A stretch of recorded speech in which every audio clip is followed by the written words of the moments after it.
And thanks for taking the time to join this webinar this morning, where we're going to talk about all the things you need to do to get ready for the 2019 season in terms of setting up the Climate FieldView CAB app on your iPad. That's most of what we're going to do today, and some things about how you connect your drive and make sure that everything is, in fact, ready to go. One of the things that I think is most important that I can do on these webinars is answer your questions. So if you do have questions, I've muted the phone lines to keep the background noise down, but you can use the question and answer or chat functionality here on the screen in the WebEx to type your questions in. So if, as I'm going along, something doesn't make sense, you need more clarification on something, or you just have really any question at all about the FieldView platform, please feel free to type those in, and I'll make sure that I go through, I'll stay on the line as long as necessary to go through all the questions that have come in, because again, I think that's probably the most important thing that we can do today is make sure that you get your questions answered.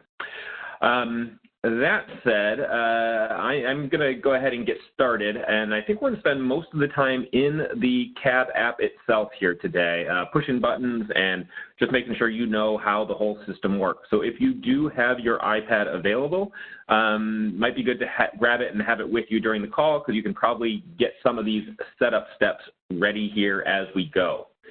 I am out in the Tri-Cities in Washington today in a hotel, and so we're going to hope that the internet is strong enough here to allow this all to go quickly or smoothly, but let's see how we do. So I'm going to go ahead and start by sharing my iPad screen. Let me just make that happen.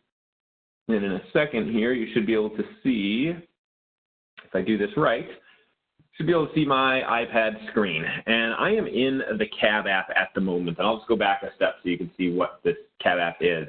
So if you haven't installed the CAB app on your iPad yet, you need to go ahead and do that, because this is what you're going to use to when you're in the field, planting, spraying, doing tillage, doing fertility, harvesting.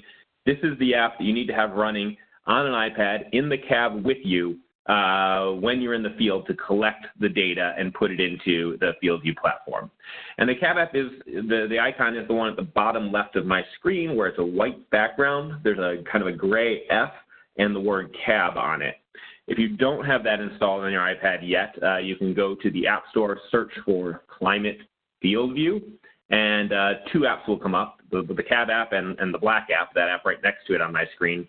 Install both of them, but the CAB app is the one you're going to need to collect data in the field.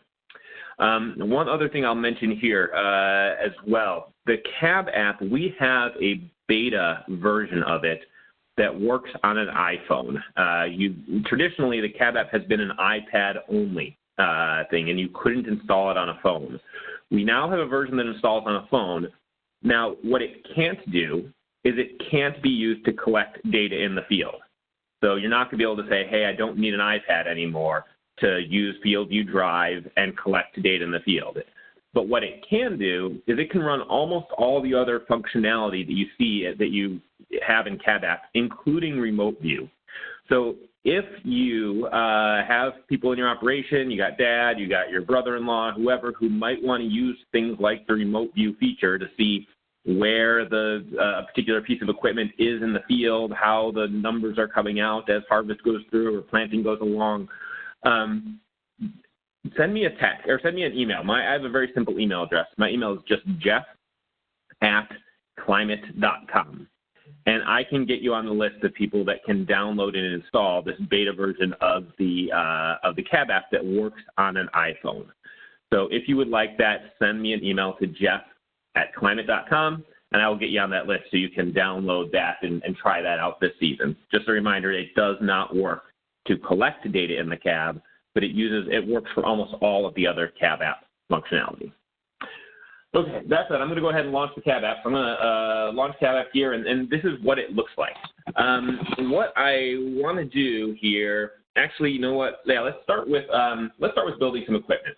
So one of the things that you need to do to get ready for the season is you need to tell our software system, the CAB app, what kind of equipment you might be plugging the Drive device into to collect data as we go through the season. So there's only 6 buttons on the screen. Our FieldView CAB app is meant to be pretty easy to use in the field, not a whole lot of choices and fairly big buttons where we need them.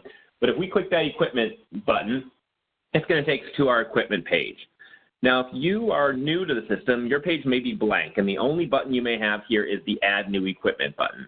I've been using this system for a while, so I have a number of different pieces of equipment set up.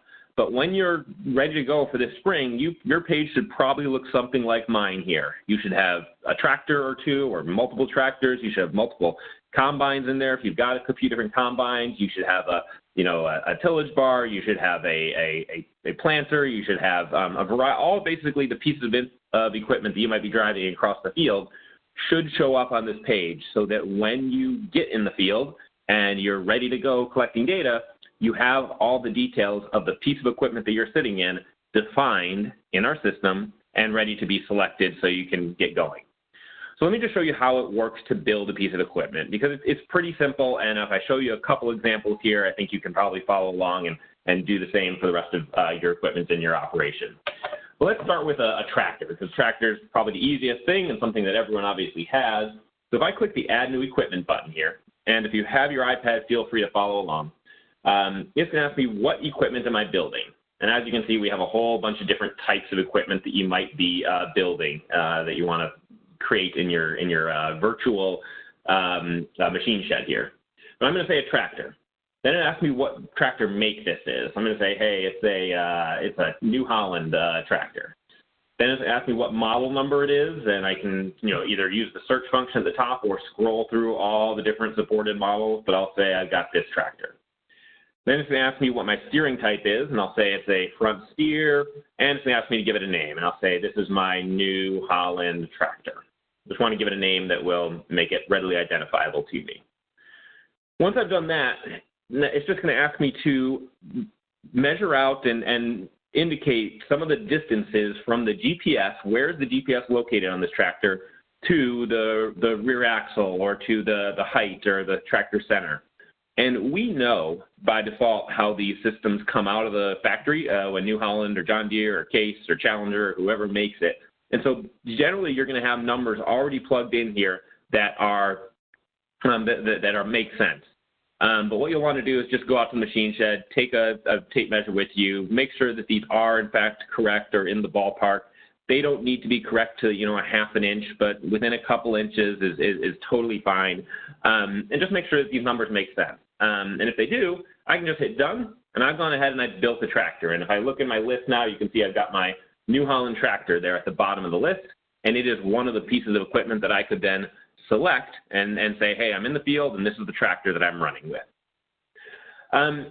Similarly, let's go ahead and add another piece of equipment. I'm going to build something that's a little bit more complex. I'm going to build a planter. You can build a planter or an air seeder or any one of these things that you need to. They all follow the same kind of paradigm where we kind of walk you through the information that we need, and you select it, and it should be pretty quick to build these. But when we get into things like planters and seeders, there's a few more variables that need to be measured and entered, and so I'm just going to show you what those look like. So I'm going to build a planter, and I'm going to say, hey, this is a Deere planter. There's a number of different supported planters in here.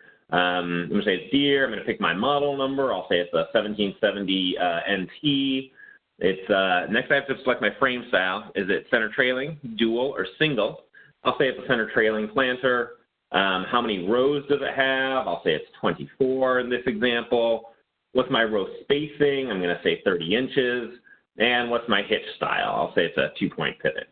I'm going to give this planter a name, and I would say, hey, this is my 1770 NT new. This is my new planter, and I hit next.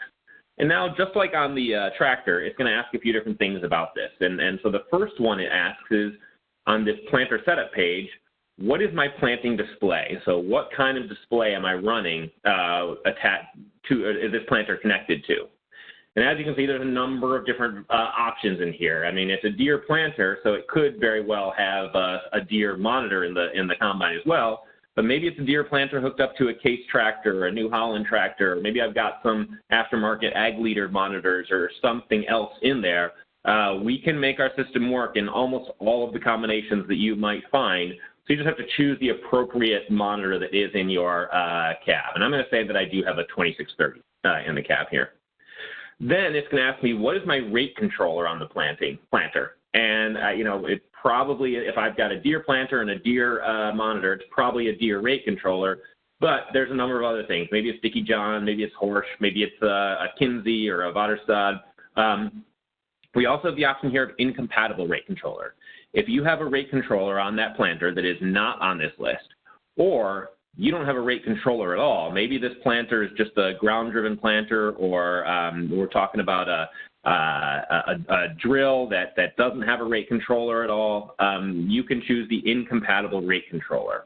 And if you do choose incompatible rate controller, when you're in the field planting, you're just going to have to do one additional step. You're just going to have to, as you're planting, tell our system what population is coming out of the planter or the seeder or the drill or whatever it is. Whereas if you do have a compatible rate controller, you don't have to enter that. Our system will just read, as you pass through the field, what the current rate of seed that you're putting down in the field. It'll read it automatically. So a couple different options here. I'm going to say that I've got a John Deere SeedStar rate controller. So once I've got those two options in there, then I want to go through I want to basically work my way down the left-hand side of the page here and update all of these options. So the first one's wheel distance. What is my distance from the pivot point to the lift wheels when the planter is lowered? And again, you'll want to go out and take these measurements, or check these measurements against what you actually have and make sure that they are approximately correct. Then I'll put in how many trailing rows. So of my 24-row planter, I said I had trailing rows. Are there 4 trailing rows? Are there 6 trailing rows? What are they? What's the distance to the seed exit on the trailing rows? And what's the distance to the seed exit on the standard rows? Now, the last part of setting up a planter is you may be putting down, liquid fertilizer or some other applications with the planter. And if you are, there's this application setup section that's going to ask you, what is your rate controller for any products you're putting down with the planter in addition to seed? So I can come in here and say, yeah, I do have a section. I have a first rate controller that is a John Deere Green Star. And how many sections is it? It's 4 sections. Are those sections with even, yes or no? And then I have a second rate controller on my planter that is maybe it's an incompatible rate controller. And I'm going to be putting that one in manually. But just like we did with the seed rate controller, if we're putting down additional products with the planter, we can map up to 3 things with the planter, seed and 2 additional passes, to be able to get all the maps of exactly what you put down in the field as you pass through. Then so you just need to update this page with what those controllers are, how many sections there are, and you should be done there. So now that I'm done with that, I click done, and that planter has been added to my list. You can see it's the second one in my list here. The 1770 NT new planter has been added. So pretty simple to get those added. I'm not going to go through any more, but it works pretty much the same. When you click on Add New Equipment and you build a sprayer, or you build a combine, or you build a cotton harvester, or a silage harvester, or a tillage bar, there's a little wizard that's going to walk you through that. You just click all the buttons, answer all the questions, and you should be ready to go there. And if you have any questions, you can't find something, or something doesn't make sense based on the way your equipment is set up, give our support team a call. They're a fantastic group of people in our St. Louis office that will be able to answer your question, help you make all the right choices, and get you ready for planting. But wanted to show you how all that works in terms of setting up equipment. Okay, that said, let's go on and start looking at a few other things in the cab app here that you're going to be wanting to kind of set up before you get into the field. So I'm going to use the house button in the upper right-hand corner here to go back to the main page, and you can always use that house button in the upper right-hand corner to return yourself to the home screen. And let's just go through what is behind all of these buttons, or especially what's behind all these buttons that you need to know about as you get ready for the 2019 season. And if you've used our system before, some of this is probably going to be repeat, but there are some new features and functionality in here as well since last fall that I'll be showing you as we go. So let's start with settings. So if you have your iPad, go ahead and follow along with me and click on the settings button. And there's a bunch of different pages here on the left-hand side of the screen. And starting on this general page, there's probably 2 things that are worth noting here. The first one is this Edit Yield Units button at the top right. And that's a new feature where you can choose what yield units you want to see for any particular crop. So So I can come in here and say, you know what, I'm doing, all kinds of things here, but I'm doing, I'm going to do, let's say it's silage corn. And when I'm harvesting silage corn, do I want my units to be bushels, pounds, or U.S. tons? And, I probably don't want it to be bushels, but I might want it to be pounds, or I might want it to be U.S. tons. When I select that, that will make sure that as I harvest, I'm getting all of my data in the right units that I like to see them in. So if you ever see any of your crops in our system in a unit that you don't like, you'd rather see pounds instead of bushels, you'd rather see bushels instead of pounds, whatever the case might be, this is where you can set that up on a crop-by-crop basis. So that's some fairly new functionality there. One of the other ones here is this restricted mode. And so this is an option. If I click that question mark, you can see that it says, the restricted mode prevents users of this iPad from deleting fields, deleting equipment, field pins, and field regions, as well as making edits to equipment, hybrids, seed treatments, and applications, or entering yield adjustments. So this is a functionality that just will, if you've got a guy running the planter, running the sprayer, that all he needs to do is select the active field and select the product that he's putting down, you can turn on restricted mode on the iPad. It'll ask you to set a password, and this will just make sure that the operator of your iPad, who's really not supposed to be doing anything except collecting data, doesn't accidentally delete or change something that you don't want him to change. So that's an option that's fairly new as well. One other thing, at the bottom of the page, you'll see that I have this option to log out of my cab app. That's a fairly new thing. We didn't used to have that, and most farmers don't need it, but I know if any of the dealers are on the phone and you are frequently going into one farmer's account or another, that logout functionality is now available with one of the new versions here. So you can log out of one system and log into another, or that switch accounts button as well. I think that's actually not live yet. I'm in version 8.0, which is the newest version that's not quite available to the public yet, but that's coming here for you guys soon. Okay, working on the left-hand side of the page, let's go over to the data button on the left-hand side. So this one, there's a few different important things to know here. First one is, how much space do I have available on my iPad? And so when I go to this data tab, at the bottom of the page, it shows me how much space is free on my iPad. And I've got 82 gigs free here. So I've got plenty of space. I could probably run the cab app all planting, spraying, harvest all year long and not run out of space. That's a lot of space. But if you look on your iPad and you see you're down to 1 gig, 2 gigs, something in that range, what you'll probably want to do is, before you get in the field this spring, delete some stuff off your iPad. What you don't want to have happen is you do not want to run out of space while you are in the field planting, spraying, whatever the case might be, because the cab app will just shut down on you and not allow you to continue collecting data until you go in and delete data off of it. And that's kind of the last thing you want to have happen when you're in the middle of, in the middle of the field and trying to get things done. So if you see that you are, I would say, less than 3 gigs available, definitely take the time to go through your iPad and delete movies, delete pictures, delete apps that you're not using. And you can even delete old data off of your iPad, because in terms of the cab apps, you can see here that I've got 2018 data, 2017 data, and 2016 data available here on my iPad, stored locally. And I can delete those. I can say, you know what, I don't need this 2016 data, and I can hit the clear 2016 data button to remove that off of here. And if I ever want to get it back, I can just hit the rebuild map for the fields or bring that data back. So if you've got a lot of old data stored locally on your iPad, feel free to clear it. And then if you ever need it in the cab app again, you can always rebuild it. But you don't really need to have it stored there locally if it's not something you're looking at right now. Okay, so that's another thing in data.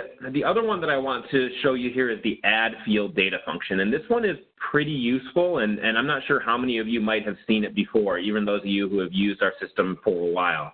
But what the add field data button in the upper right-hand corner does is it allows you to create a flat rate as planted, as applied, tillage. It'll allow you to create a flat rate map for any field in your account where maybe you didn't capture the data live and you don't have a soft copy of it anywhere in your operation, but you want to keep a record that action was taken. And let me show you how that works. So if I click the Add Field Data button, it's going to ask me what I want to do, and I'm going to say I want to add an activity. And then it's going to ask me, well, what field did this activity take place in? And so I'm going to go ahead and say, hey, it's this, let me pick one that I haven't, let's pick this kind of fake field here. Pick this field, and what did I do there? Now, if it's planting, I have to pick some, if it's a planting activity, I have to pick some planter or air seeder. If it's a spray activity, I have to pick some sprayer. It doesn't have to be the actual piece of equipment that did the activity. It just has to be a piece of equipment that could have done the activity. So if it's a planting activity, I can't pick a sprayer. If it's a tillage activity, I can't pick a combine. I just have to pick a piece of equipment that could have done it. But it doesn't have to be the actual piece of equipment that did. So I'm going to come in here and I'm going to build a tillage activity. So I'm going to say I did a tillage event in this field that, you know what, I didn't capture it as I was going through the field, but I want to have the record in my field that it was done and on what date. So then I hit next, I enter the past name, and I call it, this is my, my deep ripping is what I did on this date. And I pick the date that I did it, so I say, you know what, this happened this fall. I did it on November 24th of 2018, and all I do is I click Add. It says Creating Maps, and within a few seconds here, it's going to say that that map has been created. And what it did is it basically took the field boundary for that field, and it filled it in with a pass that it's calling deep ripping on the 18th or the 24th of November, so that I have that as part of the record for this field. You can do the same thing with planting. You can do the same thing with spraying. The only requirement or the only rule here is you can't split up the field in any way. So if I had a field where I ran a split planter, or I have a field where I sprayed half of it with a fungicide, the only option we have when we're creating these kind of manual activity maps is to fill in the whole boundary with a single rate of a single product. So there's not, you can't, if you did something more complicated, you won't be able to use this tool, but when you're doing flat rate single product, you can use this to capture the records of what you did, where you may have missed it going through the field live. The other thing that I want to show you here on this page is the Send Field Data button. So I know a lot of the farmers that I work with around the country do some custom work for a neighbor or for a friend or whatever. You might custom plant a field. You might custom harvest a field. You might custom spray a field. And if you do that, our system makes it really easy to send that data to the farmer who you did it for, because you don't necessarily need the map. It's not your field, but it's really nice if you custom, spray or custom harvest a field for a neighbor or a friend or someone that you work with.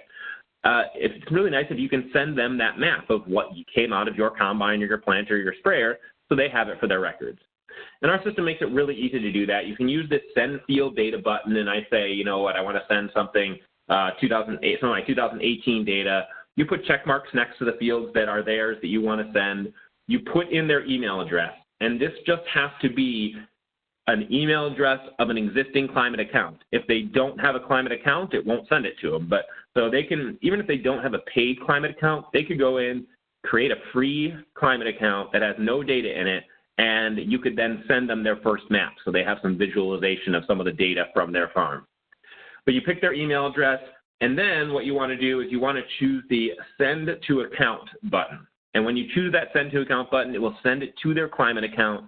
It will go to their data inbox. They will have to review it there. They can basically go to their CAB app or to the climate.com on the web, look at the data that you've sent, check and make sure that they really do want to import it, and then they can hit the import button to bring it in and be able to visualize those maps.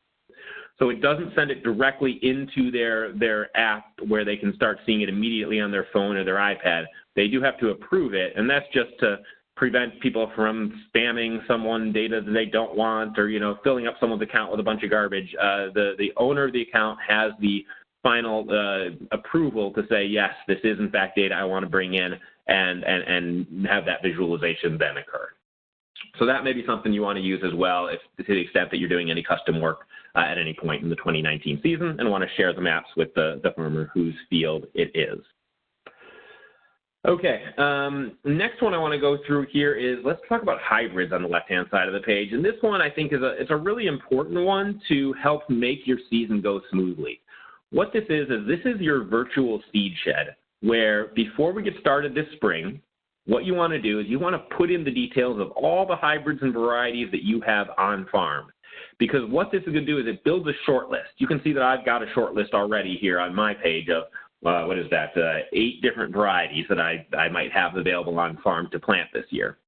And when I build this short list, it makes life for the planter operator much, much easier, because when they pull in a field and start planting, they're not going to have to type in the name of the hybrid that they have in the hybrid or variety that they have in the tank that they're planting there. They're just going to say, they're going to click a button, it's going to bring up these 8 options, and they're just going to tap the right one. And so this solves a lot of problems when it comes to hybrid reporting, where, one operator puts a space, the next operator doesn't put a space, one guy uses capital letters, the other guy doesn't, and you've got the same variety or hybrid with 5 different names. And when it comes time to do reporting of, hey, how did that hybrid perform overall across my enterprise, it's really hard to aggregate the data, because each hybrid has 5, 4, 6 different names because different operators have typed it in differently. So what we want to do here is we want to build this seed shed to make the life of our planter operators easy. And the way this works, I've already got 8 different varieties in here, but if you've got your iPad there with you, you may have a blank list here. But you just click the Add New Hybrid and start typing the name of the hybrid that you have on farm. And you start typing 208, and I find the channel number that I've got on farm, and it will add it to my my short list here. And so it shouldn't take you more than, probably 10 or 20 minutes to do this, as long as you can find the names of all the varieties that you have on farm this year. But do take the time to put these in. This is going to make life, again, a whole lot easier and make your data collection that much more robust this spring, because you'll have consistent hybrid names as you go through the fields instead of, all those problems that we mentioned earlier. In addition to building your virtual seed shed here, you'll also want to build your seed treatment list, because the same thing, when the operator of the planter tells the system what he has in the planter, he's also going to tell it if he has any seed treatment on that seed.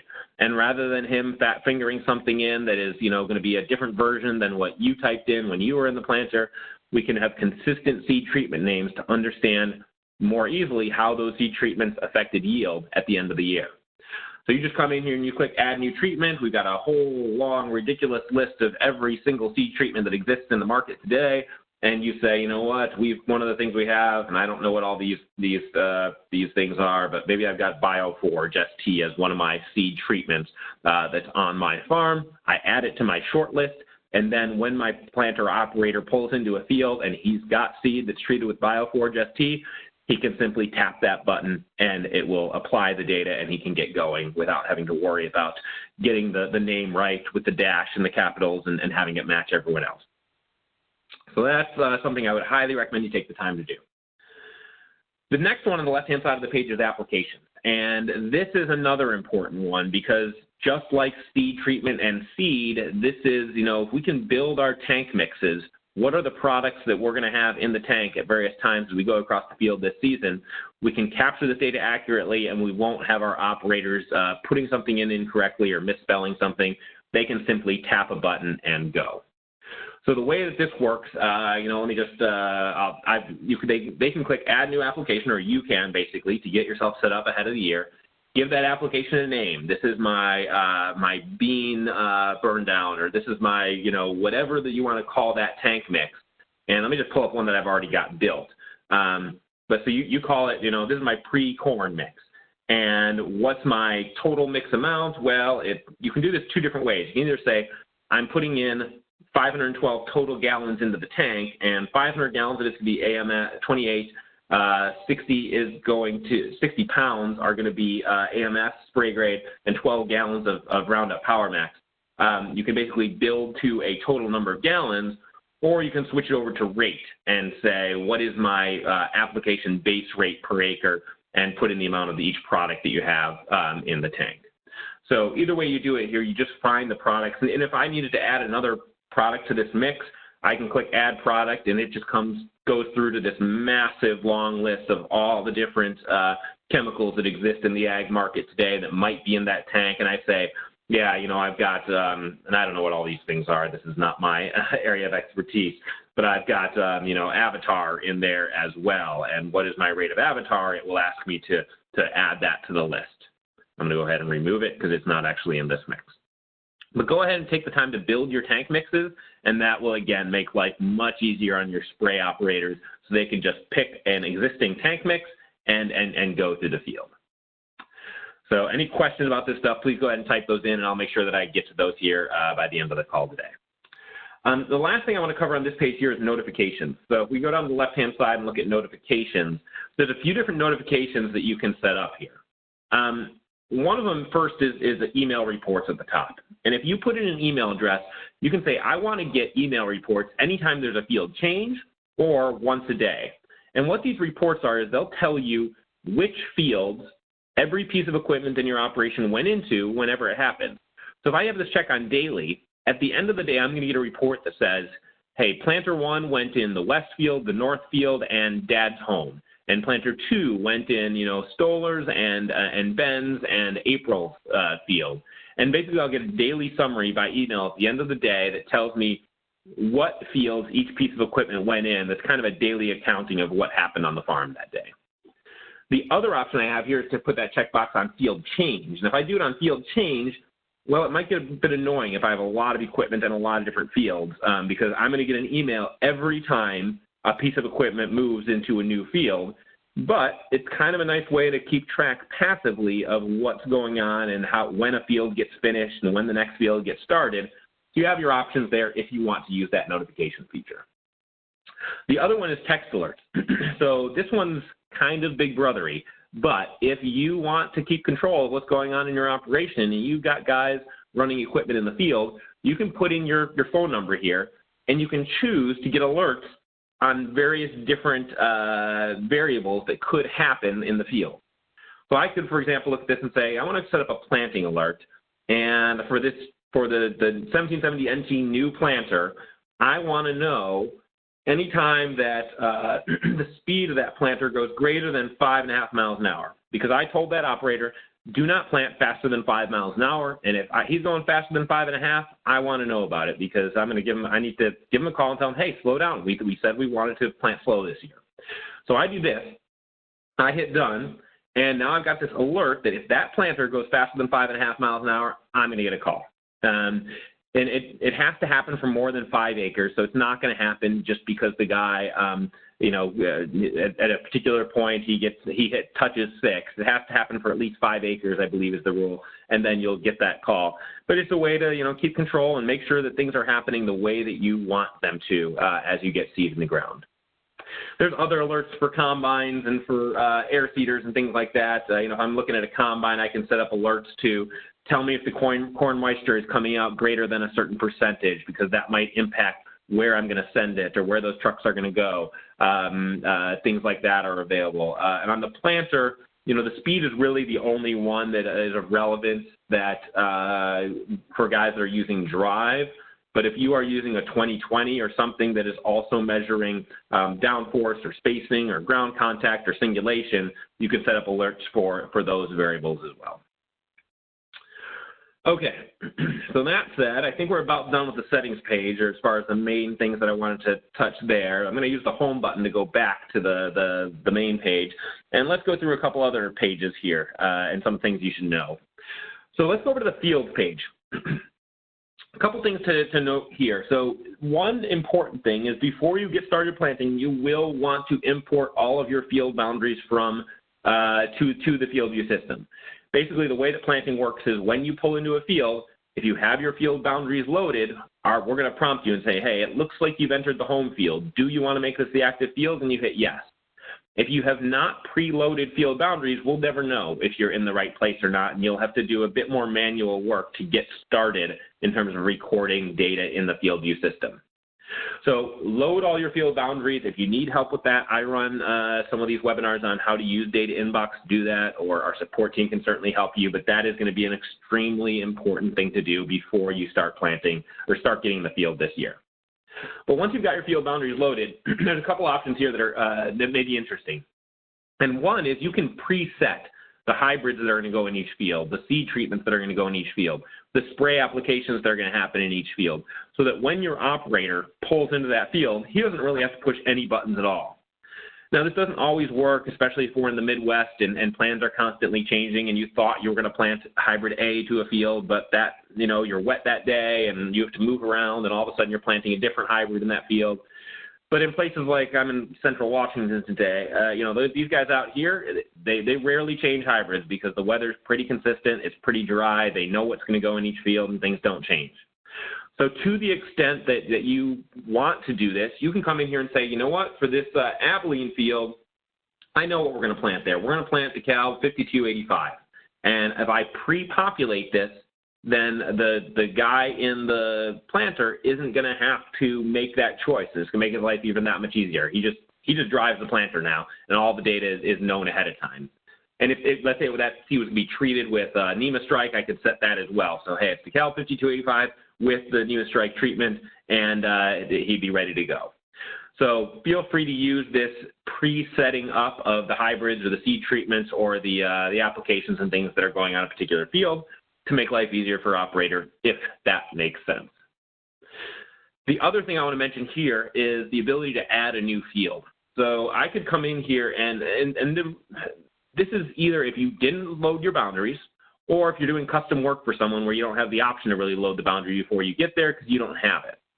So if I'm going to go start planting or spraying on a field that I don't have a boundary for, the way that this works is when you get to that field, you're going to come to this fields page, you're going to click add a new field, and you'll say, hey, this is Bob's North field. You'll give it a name.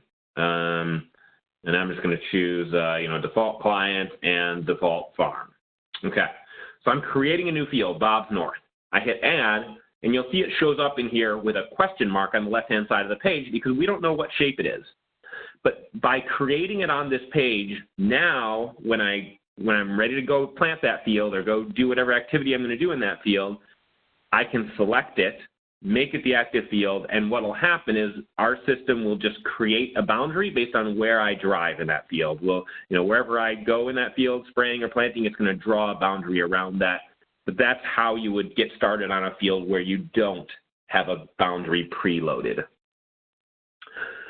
Okay, so that is good. I'm going to go back to the house here in the upper right-hand corner to get back to our main view. Couple other things here. Let's look at the help page. Help page has a couple important things on it. Number one, when you go to the help page, there's our support number. If you ever have questions, you can always call that number. We've got live people in our St. Louis office. They speak English. They are generally people who have come from a farming background. They know the system, and they will help you figure out what's wrong. So give that number a call. Or the other option you have when you're in the app here is to say, put in your phone number. I can put in, my phone number or whatever it is, and I can say, what product is it that I'm looking for? I need help with FieldView Drive. Give a quick description of the problem, and I can say submit ticket. And as you see at the bottom, it says field files from the Liveland New will be attached because that's the last field I was acting in.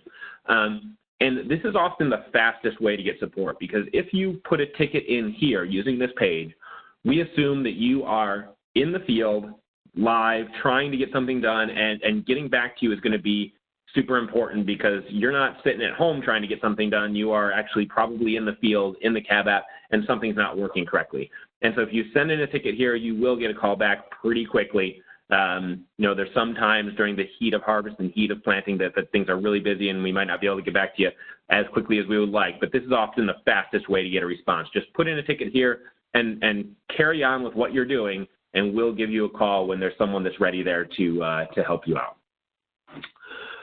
Other things that are helpful here, there's this help articles section.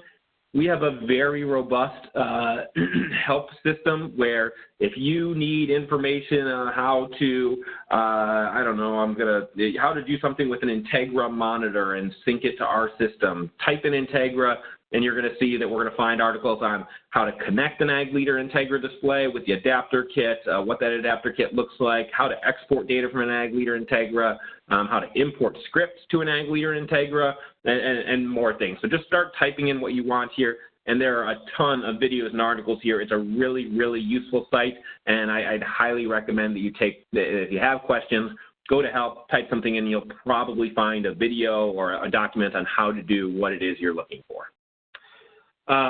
The last thing I'll mention here is the Cloud Sync status. So this is just a way to check, has all my data from my iPad been synced to the cloud, so that if I was to delete it off the iPad, I can still get it back if I wanted to. And so it's easy to just check this list and scroll through it and make sure all your fields are at 100%. If a field is not showing 100%, that means you would not want to delete that data off the iPad until you did a cloud sync and pushed all that data to the cloud. So this is just a way to check what the status is. Okay, that said, let me go ahead and let's talk about connecting the drive and making sure that you can actually get started and use the system and what it looks like when you are in the field planting.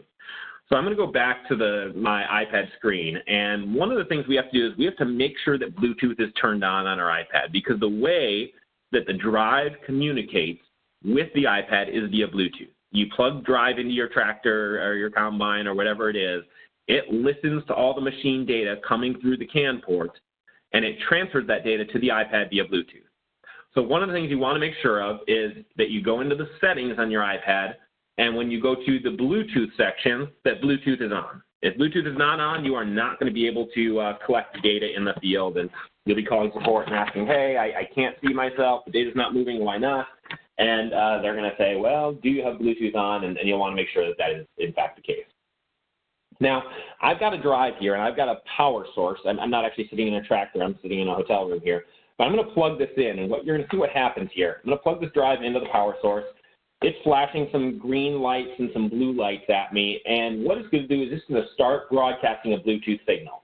And you're going to see it show up here on my settings page on my iPad as an other device that needs pairing, or actually, I've already connected this device in the past, so it just automatically connected. You can see that Hamlin is now a connected device. That's my drive, and it connected automatically when I plugged it in, because I've already paired this iPad and this drive before. But if it's the first time that you were pairing your drive to your iPad, your drive would show up in the other devices. You would tap on it. It would connect it to your iPad. It would make that Bluetooth connection, and then you'd be pretty much ready to go. So that's one of the steps you'll want to take, probably here before you get in the planter to get ready planting this spring. Take the time sometime this winter to go out to the machine shed, plug the drive into your tractor, take your iPad with you, make that Bluetooth connection, because once they know each other, then it's like your phone and your truck. Once you made that initial pairing, every time you get in the truck, your Bluetooth picks up and you can just start using it immediately. You don't need to make the connection again. Same thing with the drive and the iPad. Just make sure you get that connection, that it works, and then anytime going forward this year, you put that iPad and that drive in the same place and they both have power, they're going to connect automatically and start communication immediately. Now, if I go back to my Cab app and I go over here to my settings, there's an option on the left-hand side that's called Devices that we didn't look at, and this is where you can see if your drive is truly connected. Sometimes I've found that when you connect the drive on the Bluetooth page on settings, it says it's connected. You come here and it's going to still say tap to connect, and so you might need to come to this page to tap to get it to fully connect. But you'll see that little green check mark, and then you'll know that you are, in fact, connected. And when I'm connected, then I can go to Equipment, and I can tell it what piece of equipment that I'm in right now. So by default, it picked up the 1770 NT 24-row planter and the 8360R John Deere tractor. That's because that was the last piece of equipment that I was in. But I could change it, and I could say, you know what, actually I'm in this Case Combine today, and I could set that as the active piece of equipment. And it'll disconnect drive, it'll reconnect drive, and you'll see that my connected equipment changes to my combine. But I'm going to go ahead and choose I'm going to go back to actually that 1770, the 24-row planter as my piece of equipment that I'm connected to. And it changed my tractor to my New Holland Heavy, but I could, put that back to wherever I want as well. But just make sure you've got the right pieces of equipment here. Now, one of the other things that can be done here is something called Remote View. And for those of you who haven't used Remote View before, Remote View is the functionality that allows anyone in your operation to look in on where pieces of equipment are in the field, what they're doing, what the numbers are, basically see the same information that the tractor operator is seeing to either figure out where someone is, how far along you are in planting a field, what the numbers are looking like live as harvest is progressing, whatever you want. You see all that data. And Remote View works by pressing the farmer icon with the magnifying glass in the upper right-hand corner of this equipment page. So if I click that little Remote View button, it just says, well, the way it works is basically, if I was looking for a piece of equipment on my farm, the Remote View button here on this page would be active for those pieces of equipment. And I could say, hey, I want to Remote View that piece of equipment. I just click on it and go. But you can also Remote View into someone else's equipment that's not part of your operation. And this works for, maybe a retailer or an agronomist, or you're working with someone, another operation, and you want to see where they are.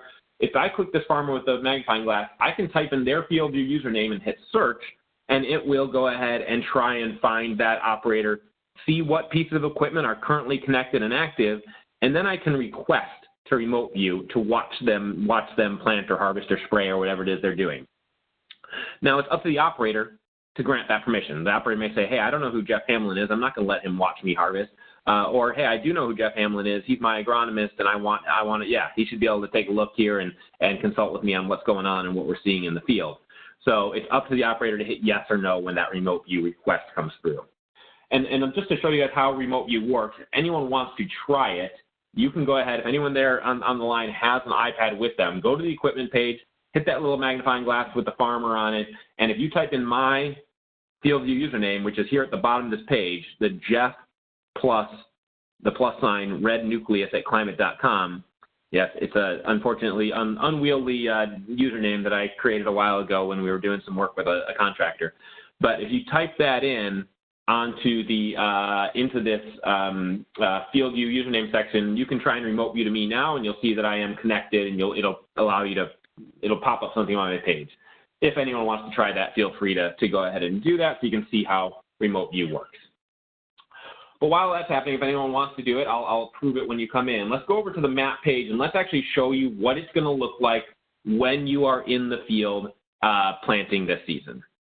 So just to go back here, once I have everything ready to go, I've got my equipment defined, I'm connected to my Drive device, everything is working for me, and I want to start planting, spraying, tillage, fertility, whatever it is that I'm going to start recording, I want to go over to the map page. And when I go to the map page, this is where I collect data.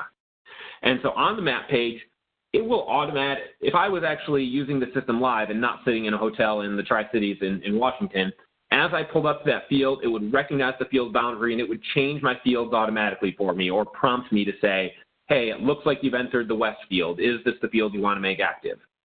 Since I'm not actually in a tractor in a field today, I'm going to select it automatically to make this work, or select it manually. I'm going to say, hey, the field that I'm planting, let's just pick one of these here, New York Sparks, okay. And it says, do you want to make this the active field? And I'll just click yes. Now, when I make it the active field, you can see that it's going to ask me a couple of questions because I've got these two yellow boxes in the upper on the left-hand side of the page that need information. And the first one is, what hybrid do I have in the planter? And so I can tap here and I can choose from my short list and say, hey, we've got 5356 in the planter. And either that goes across all 24 rows, or maybe I've got a split planter, in which case I can say, hey, I've also got this channel number here. And then it's going to ask me which rows each of those numbers are in. And I can say, this one's in the left half, and it'll automatically assign the other one to the right half of the planter. So I can split the planter like this, or I can just have a single hybrid that's in the planter, whatever is the situation that's going on. Same thing with my seed treatments. I can click over to seed treatments here and say, and, all of this corn is treated with NEMA strike, and that's in all rows. Or I could click on the all and say, you know what, I've only got the left half, or the left half side of the planter treated with seed, and the right half is not treated. So I can get all the right information flowing through from the planter to our system so we can get accurate reporting. I hit confirm. And it says, okay, now you have to tell me, we know what's in the planter. Now you have to tell me what products you're putting down with rate controller A and rate controller B. As you remember, there were two different rate controllers that we could set up with our planter. And I can say, hey, number one is putting down corn pre and whatever the case might be, and I hit confirm, and then I go ahead and it says, is there anything in B? And I'm going to say, you know what, there's nothing in B. I've only got one other product going down with the planter. And there's not an application C, so there we go. I've got these, now I'm ready set up and I'm ready to go. I can see my planter in the field, and as it moves along, it will start creating an as-planted map for me. And I can choose what variable I want to map. I can say, do I want to look at, by using this drop-down in the upper right-hand corner, do I want to look at my population map as I plant on the screen? Do I want to look at my hybrid map? Do I want to look at my seed treatment map, my singulation, my spacing, whatever it is? I can choose which map I want to see as the planter pulls through the field to kind of monitor what's going on behind the planter. Now, one other thing that's been expanded recently is these panels on the left-hand side of the page. I can see in these buttons different things that are happening, and I have an edit button here as well that allows me to choose different things. So I can say, you know what, one of the things that I want to keep track of is my speed. And so I could drag my GPS speed over here and say, I don't really care so much about application A rate. I want to go ahead and see my GPS speed. And I can replace any of these buttons with one of the other options that's in here. And one of the options that we've added is this drop pin button, just so that as you're going through the field, if you see a rock, you see something you want to mark, it's easier for you to just click that drop pin button, hit save, and it'll drop a pin right there where you saw it in the field. And at the end of the day, you can go ahead and tell your son, hey, I've marked 1,000 rocks in the field while I was out there planting this year. Take your phone, that smartphone that you've always wanted, yeah, you've got it now. Now it's going to actually do something for us, and you're going to go out there and pick all those rocks. So whatever the case might be, we made that dropping pin hopefully a little bit easier for you. I think that's about it when it comes to the planting functionality and what it looks like. So this is what the screen looks like. You enter your hybrids, you choose your field, you enter your hybrids, you enter any products that are going down with the planter, and then you just get started. And that data will be captured live as you go. As you can see, this is some fake data that I've got here. There's not really any planting data being generated, but if it was, I would see this population map painting as I went through the field. So hopefully that is helpful, but that's kind of an overview of what it's going to look like when you get in the field this season, whether it's with a planter, a sprayer, a combine, a tillage bar, or fertility bar, whatever it might be. So I'm going to go ahead and disconnect from Drive now. And last couple minutes here, I'm going to show you a couple of the cool new things that we've put into the CAB app that you might not be familiar with yet. So they either are coming out very soon in 8.0 or came out recently and maybe you haven't had a chance to interact with them yet. So let me go back here and let's start with one of the things that we've put in recently is this field summary. And let me show you what it looks like for a field where you've got a lot of data. So if I go in here to map, and I pick a field here, I can pull up this field and I can look at all my different maps. This guy, this is a farmer I work with in Wisconsin who he's done planting and spraying and harvest and all kinds of different things with it. At the end of the season or anywhere along the way, you can get a list of every pass that has been made in that field with a lot of detail that may be really useful for sharing with your brother-in-law, your landlord, your agronomist, various people that may be working in your operation. And the way we get to this is there's a button next to the house that has an arrow on it. And if I click on that one, there's this option to see the season summary. And if I click on season summary, you can see that what it pulls up is every pass that was made on this field this year, a quick summary of it here. And if I use the Create PDF button, it's going to create a nice little, 2 or 3 page document here that is the full story of this field all season long. So let's just go through this quickly. So what we see is, the field is town line and middle. It was soybeans in 2018. And what did we do here?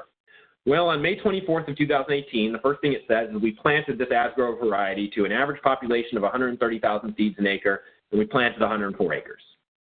Of those 104 acres, we had this Celltech NSP seed treatment on 43.3 of the acres, and we had no seed treatment on the other 60.7 acres.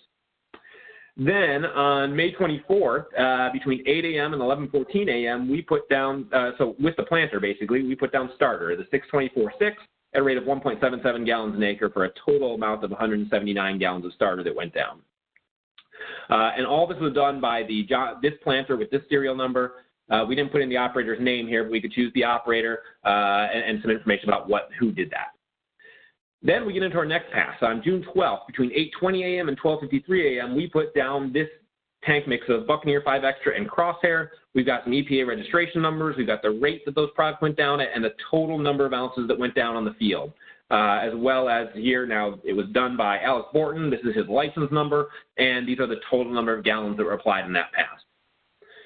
Then on July 3rd, we put down our early fungicide mix, which is Bronc Max, Buccaneer 5 Extra, Crosshair, Preaxor, Versatile Manganese, and Volunteer Herbicide, all of our registration numbers, all of our rates, and all of our total number of ounces, as well as the total number of gallons that were applied in that pass with the operator and the license number, and so on and so forth. Then we did our Bean Bioforge pass, and then finally we harvested this field with giving us the average yield by variety, the average yield by seed treatment. We can see that our treated seed had almost no difference in yield from our non-treated seed. We did have 2 combines in the field. This shows who was in those combines and what they yielded. But all of our information is in this single season summary, which it's a fairly new thing, and I think it's a pretty cool way to look at your data. So if you are using the FieldView platform, you just get this automatically. You do all your passes, and you're going to get this nice report at the end of the season. The other thing that I want to show you here, and then I'll get to questions, see if any questions have been submitted here, is a new feature that's available in 8.0. So this is not out yet. I'm looking at 8.0 because I've got an early release access to it. But if you are using the FieldView Cab app, you're going to want to update to 8.0 as soon as it comes out, and that'll probably be in the next week or so. One caveat there, you do need to be on iOS 12.1 or later to update to Cab app 8.0. So if you look at your iPad and your operating system is not 12.1, let me actually show you how to do that in case you're not sure of it. But if you go into the settings on your iPad, you can go to the general on the left-hand side, so select the general option, and if you go to about or software update, it will check for an update and it'll tell you what you're on. It says that I'm on iOS 12.1.3. It looks like there might be an update available for me, but I'm at least on 12.1, and that's what you're going to want to make sure that you are on so that you can upgrade to our newest version of the Cab app that's coming out here in the next week or so. But getting back to the Cab app, what does this new version have? There's a number of different things it has, but one of the cool things it has is this analysis tab. And if I click on that analysis button on the home screen, we now have some really detailed reporting available that shows you all kinds of enterprise-wide information about what's been done on your operation. So let's, for example, I could look at my planting and say, hey, which fields have been planted? This just gives me a list of which fields have been planted and how many acres, and I could quickly understand which fields have not been planted yet. I could look at hybrids and say, hey, which of these hybrids, how many acres have I planted of each hybrid on my farm? And I could say, hey, this is how many acres of each hybrid have been planted. For any particular hybrid, I could click on it, and I could see all the different fields where that hybrid had been planted. I also have the option to filter here by all kinds of things. So I can say, let's filter and just look at fields that were planted with a particular planter or fields that fall under a particular client or a particular farm. Or planted on particular dates. I only want to see those fields. Lots of filters in here to make sure that this view becomes what you want it to be. Another kind of set of this reporting that's kind of cool is I can come in here and say, let's look at my applications. And let's look by product and say, how many total gallons of 28 have we put out there? And I can see that I've got, so far this season, I've put out 3,876 gallons of 28 at an average rate of 15 gallons an acre. And if I click on that, it'll show me all the different fields where I have put some 28 and how much 28 has gone on those fields. And if I get to a report that makes sense, because maybe I want to use this to share with my landlord or my business partner about, some of the costs and things that have been associated with particular fields, again, I just set the filters correctly so that I'm picking the farms or the clients or the fields or the dates that give me what I want. And when I have that right, I can hit the Create PDF button, and it will give me a nice single-page report that has all the information that I might want to share with one of my business partners. So a lot of cool functionality here for you to play around with in terms of getting enterprise-wide reports of how much of a seed, chemical, whatever it is that you've been doing that has been done on your farms according to the systems that have collected it. So that's about it. I don't think I'm going to say anything else. I know we're up on an hour here, so I'm going to stop there, see if I can figure out how to unshare my iPad here, and see if any questions have, in fact, come in. Let me stop sharing this. Stop sharing. Okay, looks like we've got a couple of questions, and if anyone has any more, feel free to type those in, but let me go through the ones that have come in so far. Question here about how are you measuring the silage corn yield? Is it a conversion factor being applied, or is it legit weight being measured? So to your question here, Lay, we would, if we're going to do silage, the silage chopper has to have a monitor on it. We don't make any data up. We just read the data coming off the machine. So it would be from the monitor in the machine, and we work with the Kloss Jaguar series. Those are compatible right now. I don't think Deere is compatible yet, but I believe it's going to be by the time harvest comes around this season. So it's just reading the data off your monitor. Now, what I didn't show you, and what is a possibility, and it works pretty well, is if you do not have a monitor on your on your chopper, but you know the total number of tons that you took out of the field, so you have that field level value. We can take that value and say, hey, we took however many tons out of this field, and you can pick one of our field health images, one of the satellite images of the field from an appropriate point in the season, where it kind of shows what your biomass was in the field and where you had more and less biomass. And what you do is you basically use that same functionality that I showed you that you could use to create a planting map for a field or create a tillage map for a field when you didn't collect it live. You use that same functionality to create a harvest map for the field. You tell us how many tons came out of the field, and we will distribute that tonnage appropriately based on what the field health map showed from whatever date you want to use that you think is the appropriate one. And so it's a really cool way to create a spatial yield map for silage corn where you don't have a monitor on the chopper, because we know that there's lots of guys out there that don't have monitors, and this allows you to create that spatial map and then do yield analysis on it. A question about, can you edit the product rate when you're doing the application in the field? Yes, and so the way that you do this is you just change the rate there from the cab. So let's say that you started out putting down 10 gallons an acre, and that 10 gallons an acre was made up of 5 different products all in a tank mix that had a particular ratio. All you do is change the rate with the rate controller. Take it down to 8 gallons an acre, and our system will recognize that and update all the values automatically, instantly, as you make the change from the cab. So you don't need to push any buttons at all on the iPad. You just make the rate change as you normally would, and our system will document it properly in the maps that are being collected in the field. Question here about, on a spray application, is it possible in the future that we add a drop-down tab between the unit measurement and the remove button? A lot of chemicals are added in a per 100, example, 1 gallon per 100 gallons, as opposed to a per acre. Yes, James, I'll pass that on. I think what you saw there is when you're building a tank mix, you can build it in 2 ways. What's your rate per acre, or this is a 500-gallon tank, and what did I put in the tank? And you just, as long as it adds up to 500 gallons, then you're good. There's 2 different ways to build your tank mixes, and I think that, James, that second one will probably get you to what you're looking for. But if not, I'll pass this on to the guys that are on the development team and see if that's something that they can take a look at. A question here from Missy said that she keeps losing sound, and I hope that the audio was okay for people. I am on my cell phone in a hotel. I hope that there wasn't any major sound problems during the webinar, but my apologies if there were. Question here about, will SeedStar 4HP be compatible by planting season 2019? So this is a good question, James. The new Deere planters with the C-Star 4 HP, they changed some of the code and the way that that runs into our system so that if you were running Drive with a system running C-Star 4 HP, we couldn't read the data effectively.